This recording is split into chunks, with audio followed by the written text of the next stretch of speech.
Good day, boys and girls. Welcome back to the Sensational Ian channel. For today, I'm going to share an awesome news to all of you. Yes, I have been approved into the YouTube partnership program. So I want to thank first the Lord Jesus Christ for this awesome blessing that He has given me, my subscribers and viewers. This would not be made possible without you. Okay, before we dive into this awesome video, I would like to shout out to first Fortunato Yabot, or also known as the Broadway Saiyan. Siya yung naging sought after content creator ko, and that's why I'm here. And second, si Kuya Deso. So siya yung naging subject matter expert ko before and after ma-monetize yung channel ko. But before anything else, please watch this short video. If you like the content you see here, be sure to hit that thumbs up and subscribe button below. And turn on that bell notification to get notified on future contents. Also, please don't forget to share it on your social media accounts. Alright, so without further ado, let's go ahead and get into the topics that I'm going to discuss.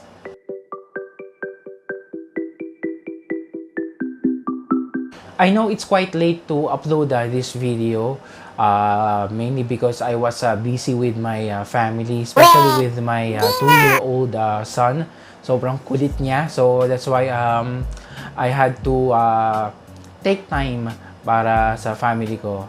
But I'm here to give inspiration to all content creators. So whether you are new or existing creator, content creators rather, but not yet monetized, this video is definitely for you.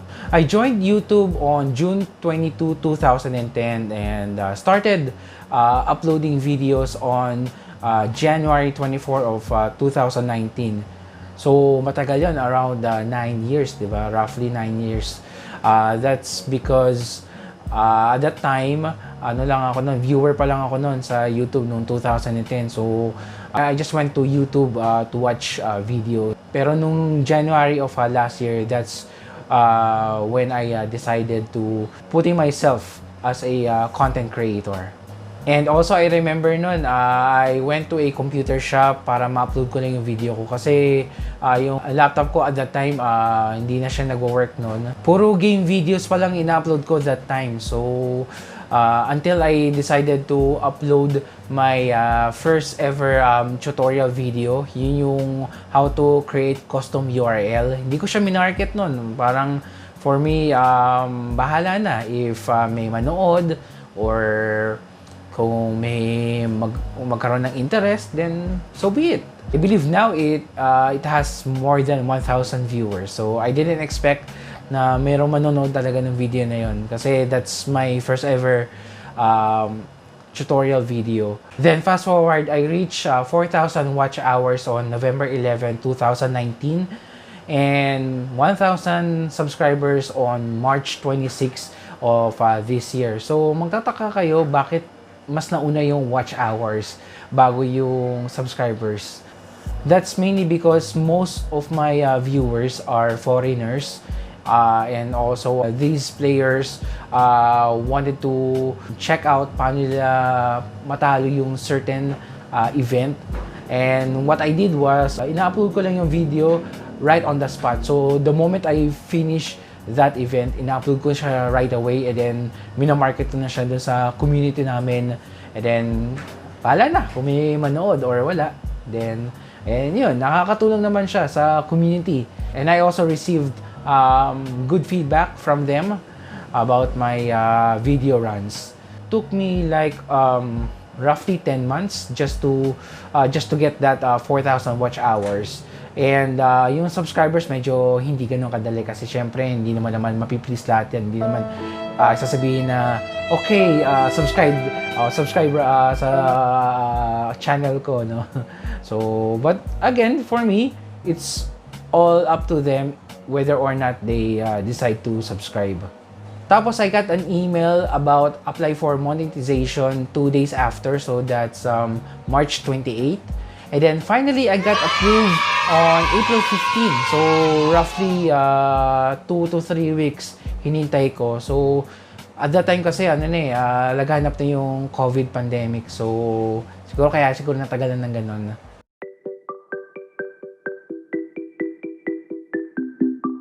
Okay, so for steps and requirements, so first you must have or you need to have a YouTube account.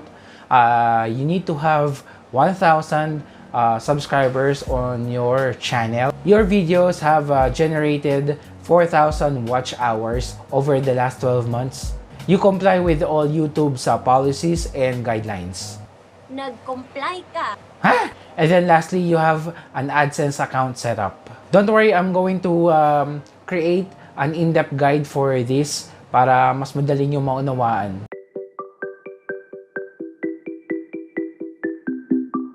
Okay, so we're on the last part of the topic. So for the first tip na pwede ko bigay sa inyo is to create quality content. So what do you mean by quality content? One good tip I can share to you is to share your passion to the world. In my case kasi, I'm a gamer. So I share my gameplay sa community namin. That way, I can get more views. I can get potential subscribers. And then follow RRI. RRI stands for related, relevant, and informative. Make sure you have these three characteristics sa videos mo. That way, you capture your viewers and hopefully you get more subscribers from there. Second is avoid re-uploading videos or copyright contents. So alam naman natin, by doing that, your channel is prone to copyright or community strikes, which may disable your monetization, or there are cases na napoprolong yung pagre-review ng channel mo, especially kung na-reach mo na yung 4,000 watch hours and 1,000 subscribers. Minsan tumatagal because of that. Or what's worse is ma-disable or ma-deactivate yung channel mo. Third is watch and validate your own videos. Ito, ginagawa ko to. I apply 3 W's. So, what went well, what went wrong, and what you could have done better. So, as you watch your videos, siguro mas maganda kasi kung panoorin mo muna yung entire videos. And then after that, give a feedback to yourself, or maybe you can ask your family members or yung close friends mo to watch your videos and then have them give feedback. So, what went well, of course, you write down those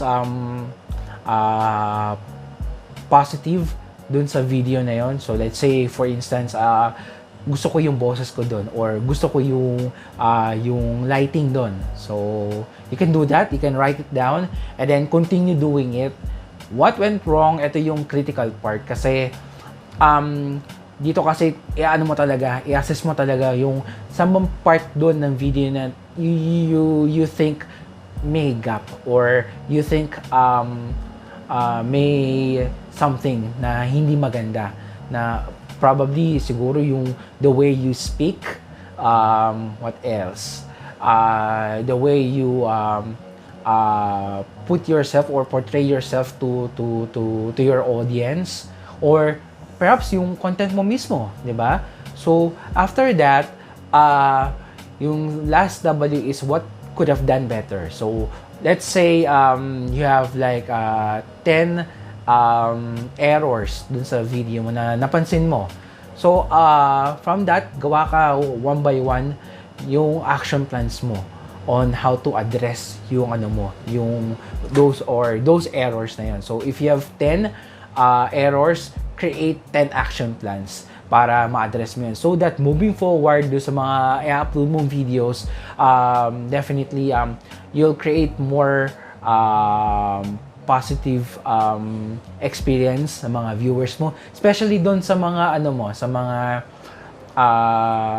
dun sa mga loyal subscribers mo, or dun sa mga organic subscribers mo. Fourth, tone and posture matter. Ito, naniniwala ako dito kasi your tone, it helps a lot sa mga viewers mo, kasi kung kahit gaano kaganda yung yung content mo, but if your tone is dull or flat, may chance na hindi nila itapusin yung video mo, or what's worse, kung subscriber mo sila, baka mag-unsubscribe kasi they don't find it useful, or they don't find that person or that content creator effective. And then posture, syempre, kung posture, so kung ikaw yung nakatayo habang nagbablog ka, then make sure you have good posture. And just imagine this, you are the actor or actress of your own show, diba? So we have that mindset, we should have that mindset, para once you're ready to show your video to your audience, mas malaki yung impact sa kanila, more on good, or if not, best impact sa mga audience mo. I hope these tips will replicate the same results onto your channel. So, what's next? Yan ang most yung magiging tanong ng mga subscribers and followers ko. So, expect that I'll be doing more streaming videos, especially do sa game na nilalaro ko. And then, I'm going to create more tutorial videos like this. And sabi ko nga kanina, I'll promise to create a video about steps and requirements for YouTube channel. Again, I want to thank you from the bottom of my heart, boys and girls. That's it for this video. If you find it useful or if you enjoyed watching it, hit that subscribe button. Also, turn on that notification bell to get updates on my future contents. And please don't forget to share it on your social media accounts. Once again, this is Ian, the Sensational Ian. God bless everyone, and see you boys and girls next time. Cheers!